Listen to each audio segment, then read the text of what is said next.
Imagine a paradise where angels have no wings and God does not sit on a throne, a heaven without the fluffy white clouds or the shimmering, pearly gates we often see in Western paintings. Instead, it is a vast land with endless green fields where human souls are free to wander and explore the wonders of creation. You might be wondering, how can there be such a different kind of paradise? But that is exactly what is described in the ancient Ethiopian Bible, a unique version of the Bible that few people know about. Interestingly, this is not a random interpretation or a misunderstanding of the text. It is the result of thousands of years of independent cultural and spiritual development by one of the world's oldest Christian communities. Did you know that Ethiopia is the only African nation that was never fully colonized? This allowed them to preserve and develop a completely unique version of Christianity shaped by their rich cultural heritage. While the West paints a picture of heaven with familiar images like clouds, winged angels, and pearly gates, Ethiopians have a completely different vision, one that can challenge and expand our understanding of paradise. But the question arises, why is there such a significant difference? And more importantly, what does this say about the diversity nature of faith and human understanding of the spiritual world? In today's journey of exploration, we will delve into these remarkable differences. We will learn not only about the content of these descriptions, but also about the historical, cultural, and spiritual origins that shape them. And perhaps through this, we will learn a profound lesson about how the same faith can be expressed in many different ways, each with its own beauty and meaning. To understand the uniqueness of the Ethiopian perspective on heaven, we need to go back to the 4th century AD, when Christianity was officially recognized as the state religion of the Kingdom of Axum, the precursor to modern-day Ethiopia. But the story actually begins much earlier. According to the tradition of the Ethiopian Orthodox Church, their connection to Judaism and Christianity originates from the legendary meeting between King Solomon and the Queen of Sheba. The Kebra Nagast, Ethiopia's sacred epic, tells that from this meeting a new royal lineage was established, linking Ethiopia to ancient Israel. This explains why many Jewish elements are still preserved in Ethiopian Christianity to this day. The Ethiopian Bible, written in the ancient Ge'ez language, is one of the most unique e-Bibles in the world. It includes 81 books, significantly more than the 66 books in the Protestant Bible or the 73 books in the Catholic Bible, and contains books not found in any other version, such as the Book of Enoch and the Book of Jubilees. But what makes the Ethiopian Bible special is not just the number of books. The interpretation and understanding of spiritual concepts within it are also entirely different. For example, while the West often depicts angels with white wings and halos, the Ethiopian Bible emphasizes their spiritual nature, without attaching them to any specific form. The Ethiopian Orthodox Church, one of the oldest Christian churches in the world, developed independently from Rome and Constantinople for much of its history.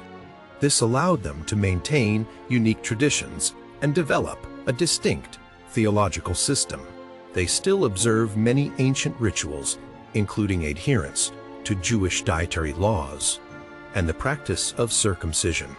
A notable point is how the Ethiopian Orthodox Church incorporates indigenous cultural elements into the Christian faith.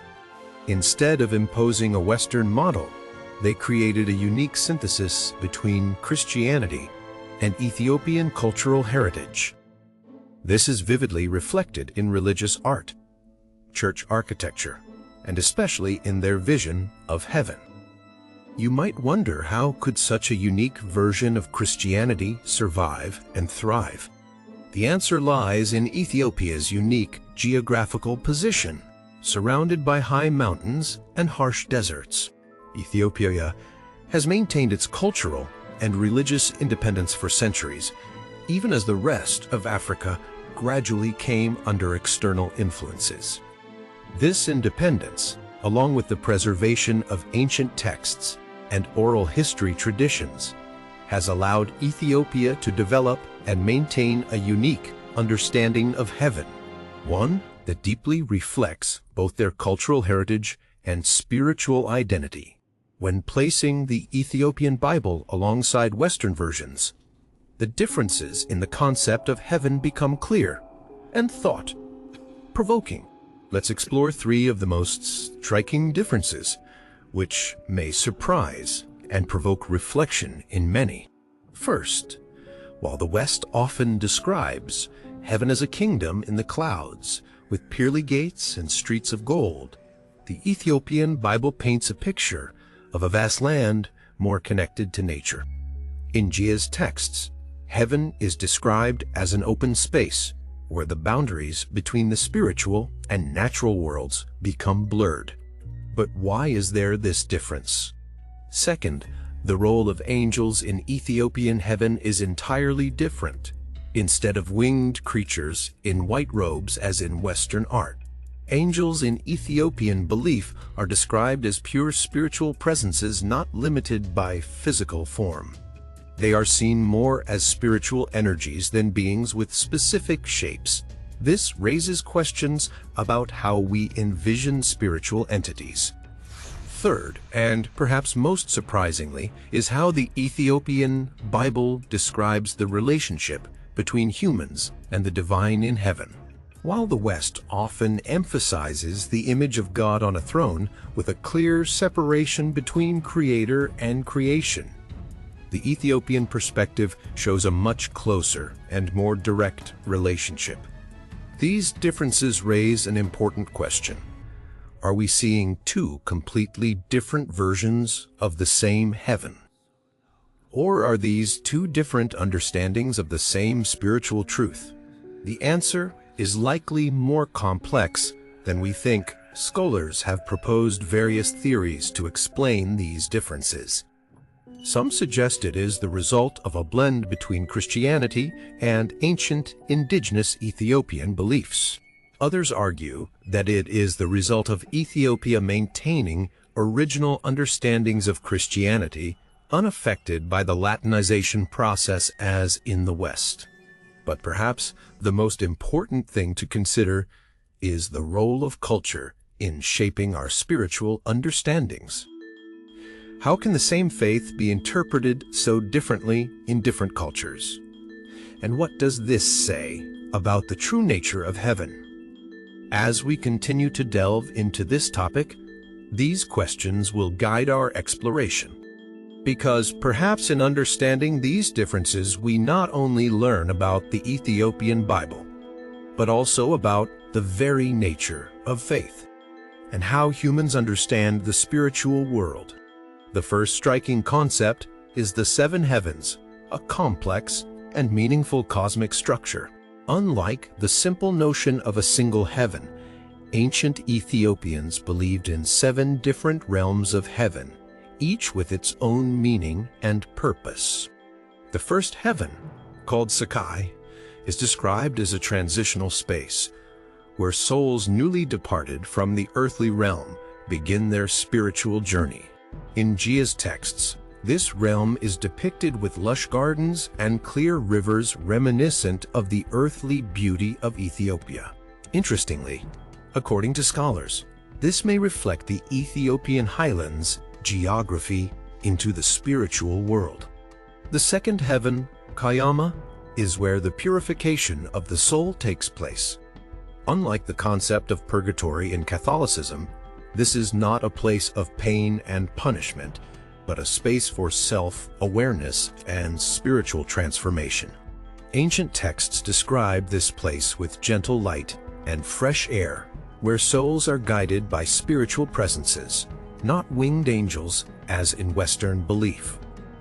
The third heaven, Malt, is considered the repository of cosmic knowledge. According to the Ethiopian Book of Enoch, one of the unique texts only found in the Ethiopian Bible. This is where all the secrets of creation are held. Souls here gain access to knowledge about the universe, past and future. It's fascinating to compare this with the concept of the Book of Life in the Western Bible.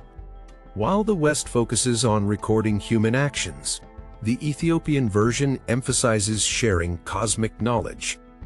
The fourth heaven, Baran, is the realm of pure light, but not physical light as we usually understand it.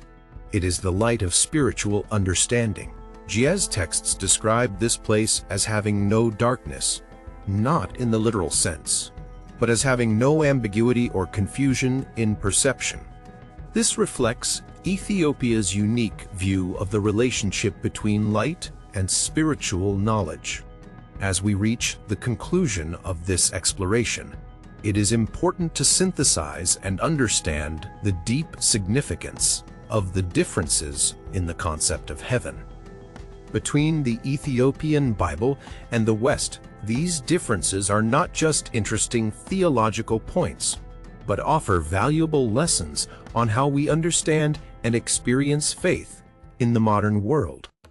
So what does this mean for us today? Perhaps it is an invitation to expand our vision of heaven and the very nature of faith.